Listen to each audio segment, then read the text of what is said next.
আমার ছেলে একটু একটু করে টাকা জমানো শিখে গেছে। ছেলে যে কবে বড় হয়ে গেল এটাই বুঝতে পারলাম না। সেই টাকা দিয়ে তার পছন্দের জিনিস কিনবে। তার জন্য তার বাবা এখন কেচে দিয়ে ব্যাংকটা কাটছে। আমি বলতেছি ব্যাংকটাকে আস্তে আস্তে কাটো, কারণ এটা তো আর মাটির ব্যাংক না। কেচে দিয়ে একটা টাকা কেটে গেলে আমার বুকটা পুরো ফেটে যাবে। সে মহা খুশি। আমার তো কষ্টে বুকটা ফেটে যাচ্ছে। আমার ব্যাংকে টাকা জমাতে ভালো লাগে কিন্তু খরচ করতে একটুও ভালো লাগে না। তার বাবা আর সে অনেক খুশি। তার টাকা জমানো টাকা দিয়ে সে গিফট কিনবে তার বার্থডে উপলক্ষে।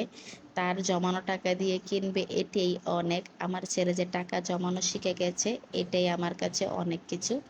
টাকাগুলো ফার্স্ট ব্যাংক থেকে বের করলো। এখানে অনেকগুলো টাকা জমিয়েছে মাশাল্লাহ।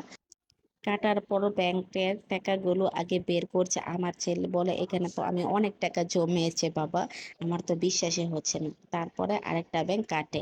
আমি বলতেছিলাম আস্তে আস্তে কেটো, কারণ একটা টাকা কেটে গেলে আমার বুকটা ফেটে যাবে। সে আস্তে আস্তে কাটছে। প্লাস্টিক হলে কি হবে, অনেক শক্ত আছে। না হলে ব্যাংক তো লোকেরা বুঝে শুনে বানিয়েছে। সেই ব্যাংকের টাকা জমিয়ে সে একটা গিফট কিনবে। তার গিফট কেনার জন্য তার মনটা একবার উতাল পাতাল করছে। সে আর তার বাবা একবারে অস্থির হয়ে গেছে কবে ব্যাংক ভাঙবে। এই যে ব্যাংকের টাকাগুলো সব বের করছে। দুই ব্যাংকে টাকা জমিয়েছে, ছোট ব্যাংকে টাকা জমিয়েছিল কিন্তু খুচরা খুচরা টাকা জমানোর কারণে ওটা ভরে গেছে। এই যে অবশেষে সে এতগুলো টাকা জমিয়েছে। মাশাল্লাহ মাশাল্লাহ মাশাল্লাহ। আমার ছেলে যে জমানো শিখে গেছে এটাই অনেক। তাকে টাকা দিলে সে দৌড়ে এসে আগে ব্যাংকের মধ্যে ঢুকাতো, এটাই ভালো লেগেছে।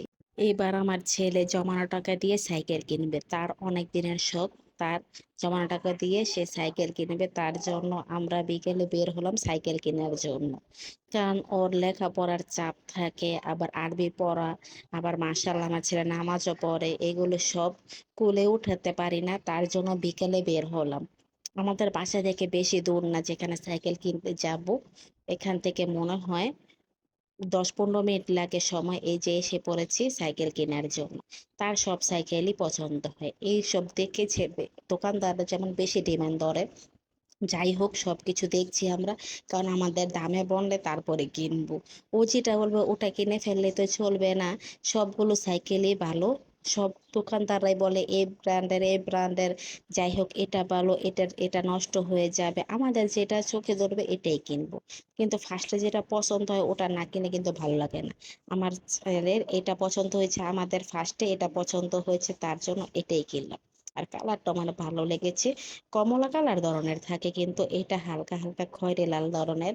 তার জন্য এটাই পছন্দ করলাম। এটা একটু বড় কিনলাম, কারণ ও তো কয়দিন পর বড় হয়ে গেলে তারপরে আবার সাইকেলটা আর চালানো হবে না। সে তো অনেক খুশি, কারণ তার সাইকেল তার জমানো টাকা দিয়ে সে কিনেছে। সে একবার অবাক নেই, বাবা তুমি টাকা দিলে না, আমার জমানো টাকা দিয়ে কিনলাম সাইকেল, এখন কি কি ফিটিং করতে হবে এগুলো করছে। বাসায় বাসায় এসে পড়েছে সাইকেল কিনে সে এখন চালাচ্ছে। ভিডিওটি ভালো লাগলে লাইক কমেন্ট শেয়ার করবে প্লিজ।